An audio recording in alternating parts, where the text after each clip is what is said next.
Welcome to Shamanism, Metaphysics, and Grace. This is Lauren Hubele, and I am here today interviewing my mentor, Jyoti Wind. Jyoti, welcome. Thank you. Good morning, Lauren. Jyoti, would you like to open our space? Yes, I would love to. Thank you.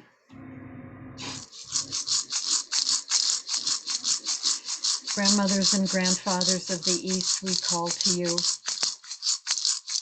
We ask for your insights, your clarity.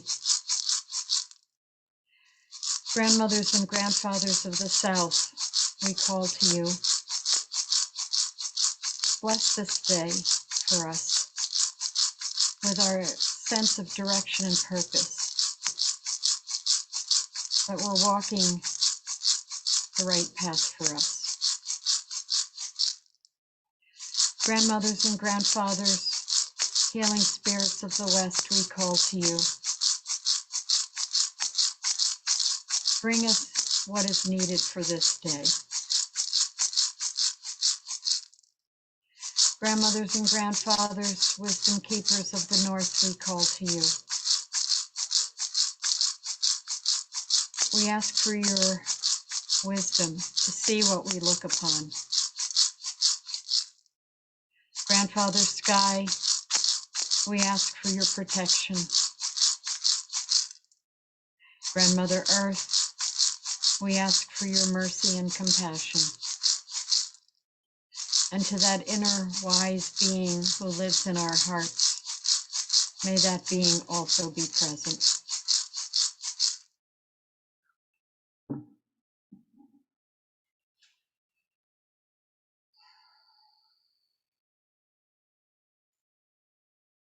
So, Jyoti, we have a topic that we talked about at the end of our last recording last week that I think will be of great interest to our listeners. It's a term we often come across and we hear people say, but I'm really curious to get your take on that. And that term is the dark night of the soul. And I'm interested in what that means to you. The dark night of the soul, I mean, it's been a term that's been coined for centuries. Different theologians and psychologists even have written about it. And you and I had a conversation, I think, about, the soul is just fine. This is really the dark night of the personality, you Yeah. know. But we'll leave it as the dark night of the soul because that's how it's addressed. And so to me, it is a time in a person's life where there is an awakening imminent. It hasn't occurred yet. And sometimes people hit it through a breakup of a relationship, a marriage, the death of a loved one, the loss of a career path. Sometimes it's just upon you, and all of a sudden you're not who you were, and you're aware of that, but you're in this transitional place and you're not yet who you're going to be or who you really are in your authenticity. You're in the process of dropping all the ideas of who you thought you were, what society said you had to be, what your parents projected onto you, and all of a sudden, for one reason or another, and it can be through grief and loss, you start really examining yourself and your path and especially your self-identity. And it's not fun. It's very devastating in some ways to most people. Some people medicate themselves through it, self-medication or prescription meds through it, and it helps them navigate it. Some people just take it on the chin and work with it. But it's a time in a person's life where they're really shedding their ideas of what life is and why they're here. And so it leads to an awakening. but the sense of loss sometimes is absolutely profound. Yeah, yeah. And I think that's what makes it so devastating. And the fact that unless we know where this is moving to, it doesn't feel like it has meaning. It just feels like a dark hole. And it doesn't feel like this isn't forever. It Yeah, doesn't feel like there's an end, that we're going to come out of this dark tunnel, and have some semblance of a life, and usually a much better life yeah. on the other side of it. It feels like this is it, this is forever. I'm not going to come out of this, or this is the way it's going to be.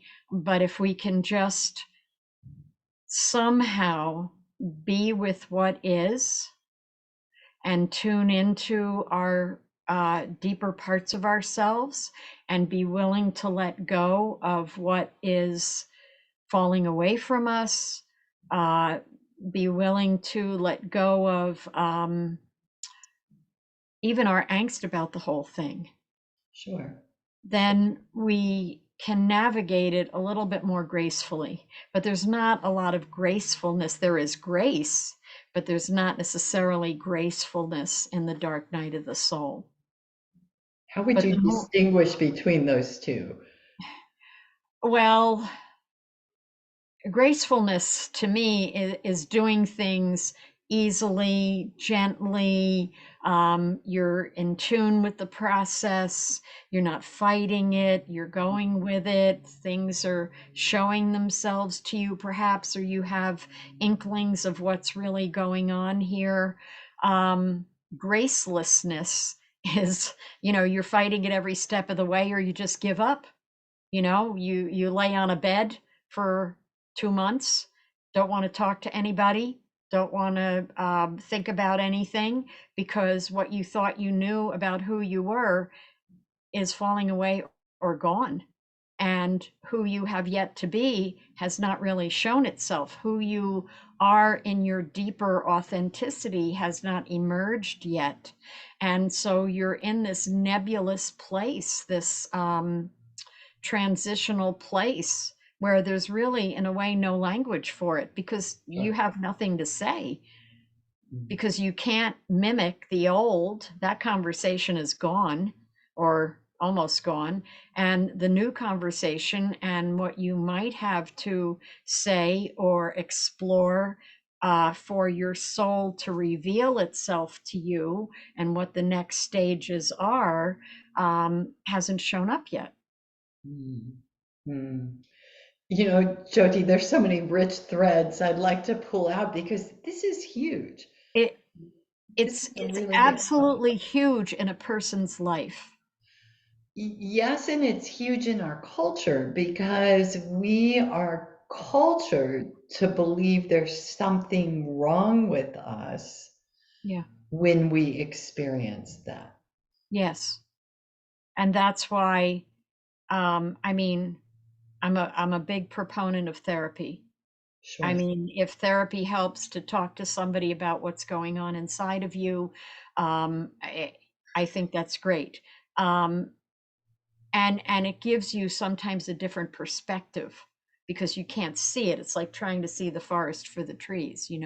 And so having somebody outside of you give you some feedback on what it looks like to them, or what it must feel like, or might feel like, to be you in that moment, can give you different perspectives on things. um, it's just, it is perspective.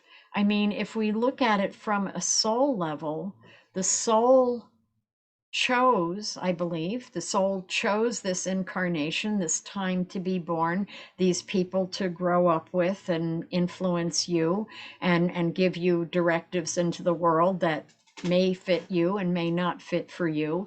And then all of a sudden, it knew at some point there was going to be this wake up, this like absolute stop sign that just says, you can't go any further the way you are with the tools that you've gathered. They're no longer sufficient for who you really are. and what it's time for you to manifest in your life. And it's just time to change your perspective. I mean, Jyoti, I could underscore all those lines you're saying because I think for many people listening, this may be the first time they're really hearing it this way. I- and I agree therapy is most helpful if it's not approached from we're broken and the Yes. therapist is trying to fix us, Yeah, absolutely. right? That And, doesn't work. That doesn't work no, even if you're no. not going through the dark night of the soul. Right, right. But unfortunately, we live in a culture of fixers, and when we this darkness, so to speak, this transition is not embraced because we pull out of the mainstream Yeah. when we're doing that. It makes family and friends and colleagues uncomfortable And because and worried. right, right. But it also makes them uncomfortable. And having experienced some pretty intense dark nights of the soul myself, um, people don't like to observe someone else's suffering. They're not used to sitting with and being with that. Well, it also, like water seeks its own level, it also kind of agitates a little bit of what's not being dealt with in the other person, perhaps. Exactly. Yeah. Exactly. Yeah, that's Yeah. that's my thought. Sure. Yeah. Sure. But I think, again, I guess I can't say this often enough. What you're saying is so profound in society today, because as a culture, we're in our own dark night of the soul. Yeah. Oh, yeah, we are. Yeah. We're no longer who we were, and we're not yet who we are to become, who we're evolving into. And so there's a lot of transitional unknowns. There was a Native American tribe in the Northwest that I read about a long time ago, and they they had this practice, and so there were some people who were students of them that were psychotherapists, and they adapted some of their ways with a client. When the client was having a psychotic break and basically diving deep within themselves, they would ask this client to agree to not to hurt themselves, not to hurt anyone else. And then this group of people would move in, maybe two, three people would alternate and move in with this person and their family. And this small group of people would cook, do the laundry, get the kids out to school, have dinner on the table in the evening, take care of all the basic needs of the family while this person was diving deep, because the belief was that this person is diving into the unconscious world and will come back with gifts for the community via spoken word and poetry, artwork, music, in order to share their vision of what they went through with their community. And so it's a whole different approach to psychotic break, to therapy, to client therapist relationship. But it always struck me about how to support someone. Thomas More, in his book Care of the Soul, talks about when you're diving deep. And so the way I look at it is this: in bouts of depression, let's say, maybe the dark night of the soul, but maybe in bouts of depression. And this is not to simplify people's real pain and suffering, but it's to say, it's to say that when someone is using a lot of their energy to depress who they really are. They depress their energy to hold it all in because they're afraid to let it out, what it might look like, who they might become, whatever it is. And so that depression is the suppression of parts of self. And you are lethargic and you're tired, you're exhausted because it takes a lot of energy to hold all that stuff in. But once you start working on it, you're not depressed. You're not depressing that energy anymore. You're letting it out. Your energy comes back. You're dealing with those issues, and you can put one foot in front of the other and continue on.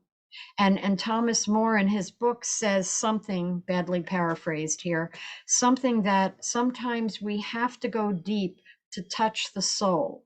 We have to go deep inside to hear the promptings of the soul. We don't need to stay there over long, but we need to go there and hear and listen and know, and then come back out and then follow whatever that dictum was.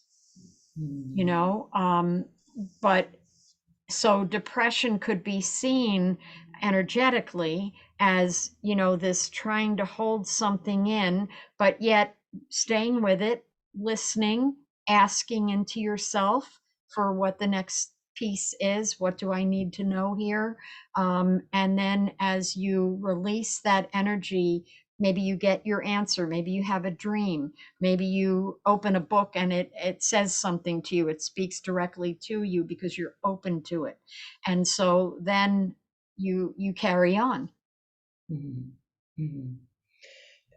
I think what you're giving is a framework for perspective for folks, whether when they're not in the dark night of the soul, to know what one might be like, or they have a loved one or a family member.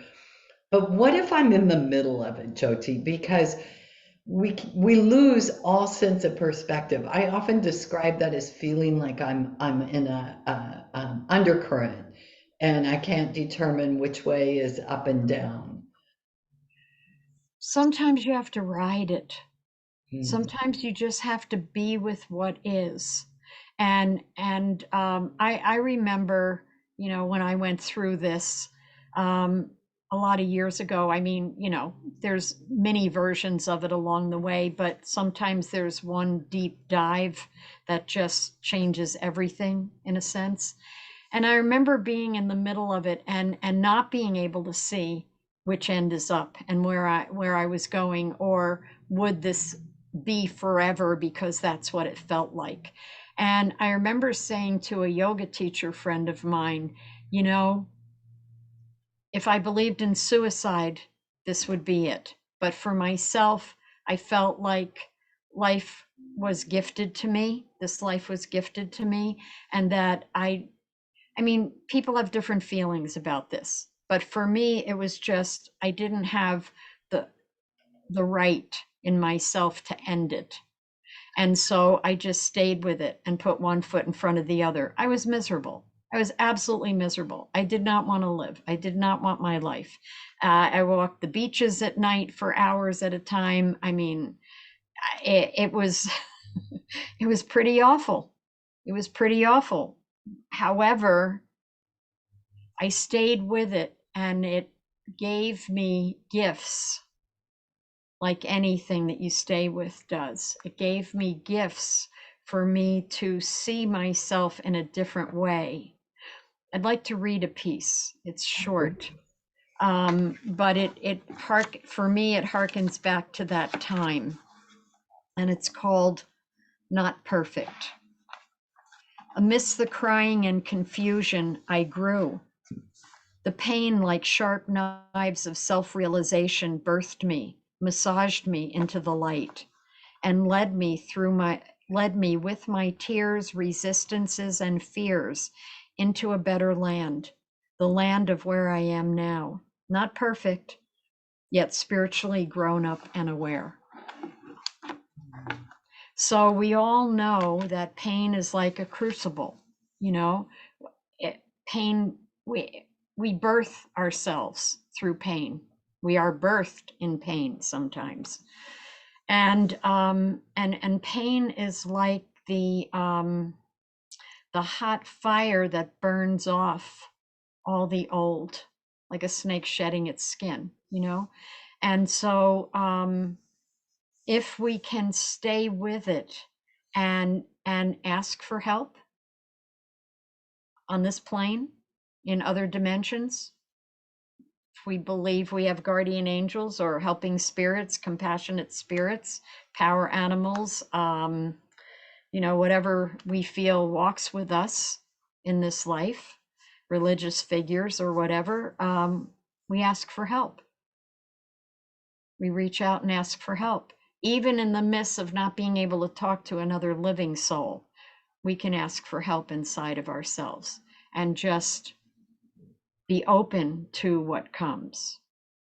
I have a friend who just went through this for a good 2 years, let's say.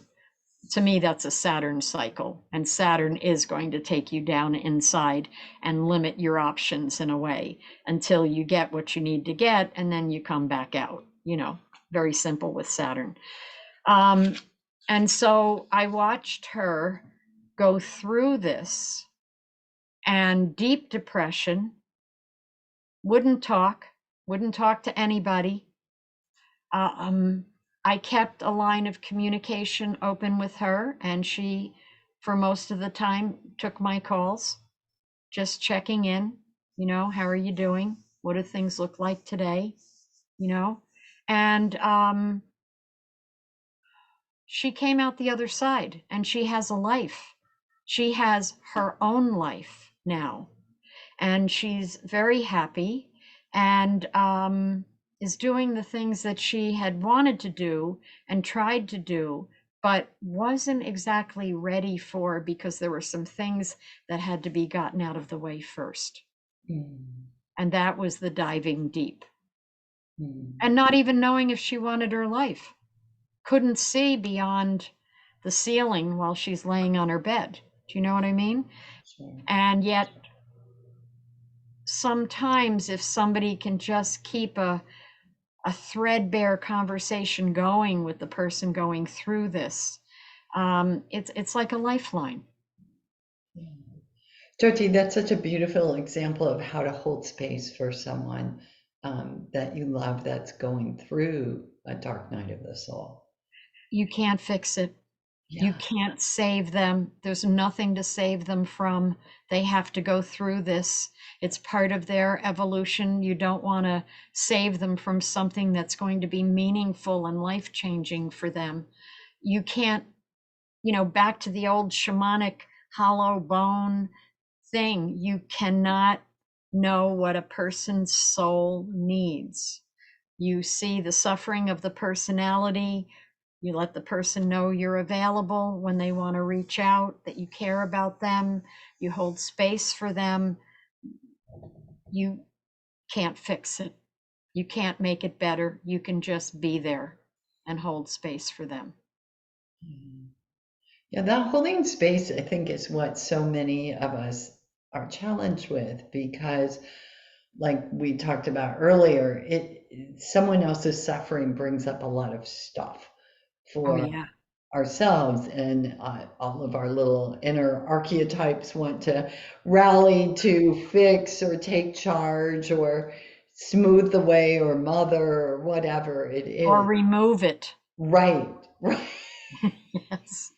right, right. Yeah, yeah, I but remember sitting on a bus in Denver one day years ago. I was in the Hakomi mindfulness-based psychotherapy training for 2 years, and I'm sitting on this bus going across town Denver, and all of a sudden, this baby infant started screaming.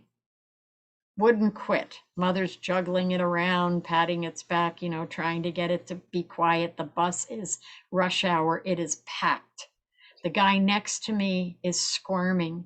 He can't sit still. He is so agitated, so agitated.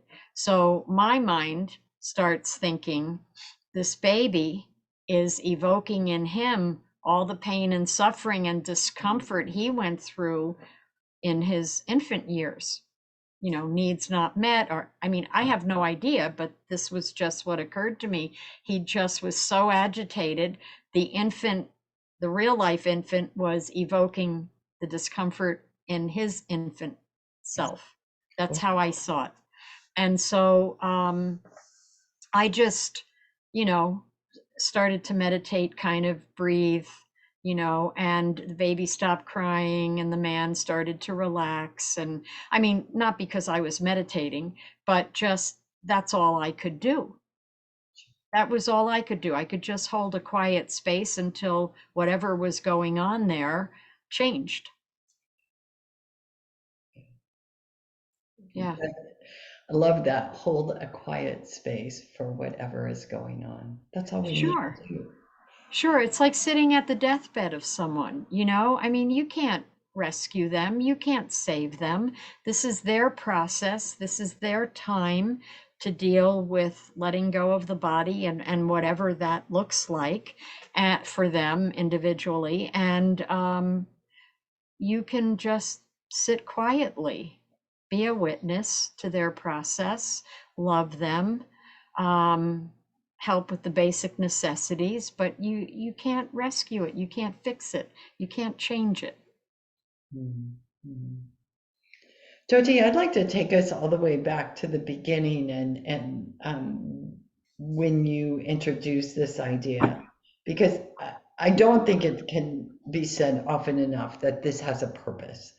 And so can you just help me understand again too, that our soul comes in and at a certain point, there's a decision made to take us deep. Am I right there?